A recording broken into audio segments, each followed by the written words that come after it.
প্রিয় দর্শক আসসালামু আলাইকুম। আপনারা সবাই কেমন আছেন? আশা করি আল্লাহর রহমতে আপনারা অনেক ভালো আছেন। বন্ধুরা, আমার হাতে যে ঔষধি গাছের পাতাগুলো আপনারা দেখতে পাচ্ছেন, এই পাতাগুলো অনেক উপকারী একটি পাতা।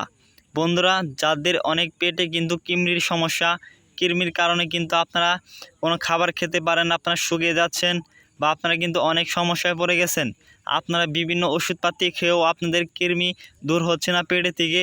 তারা যদি এই ওষুধি গাছের এই পাতাগুলো আপনারা দেখতে পাচ্ছেন, এই পাতাগুলো ছেঁচে, মানে একটি পাতা আপনারা ছেঁচে তারপর সামান্য এক চামচ, ছোটো চামচের এক চামচ রস যদি আপনারা সেবন করেন, তাহলে দেখবেন যে আপনাদের একদম কৃমি একদম পেটের থেকে দূর হয়ে গেছে। বন্ধুরা, এই ওষুধি গাছের সাথে আমি আপনাদের পরিচয় করে দিচ্ছি। এই ওষুধি গাছের নাম হচ্ছে ভাট গাছ। এই ওষুধি গাছটিকে বিভিন্ন অঞ্চলে বিভিন্ন নামে ডেকে থাকে। আপনাদের অঞ্চলে ওষুধি গাছটিকে কী নামে ডেকে থাকে বন্ধুরা অবশ্যই কমেন্টে জানিয়ে দেবেন। এই ওষুধি গাছটিকে আপনারা কোথায় পাবেন? এই ওষুধি গাছটিকে যদি আপনারা একটু ভালোভাবে খোঁজ করে দেখেন, তাহলে ওষুধি গাছটিকে আপনারা বিভিন্ন রাস্তাঘাট, বিভিন্ন জঙ্গল বা কোনো সবজি ক্ষেতের আশেপাশে আপনারা ওষুধি গাছটিকে পেয়ে যাবেন। বন্ধুরা, আমাদের ভিডিওটি ভালো লাগলে অবশ্যই চ্যানেলটি সাবস্ক্রাইব করে দিবেন। ধন্যবাদ সবাইকে। আসসালামু আলাইকুম।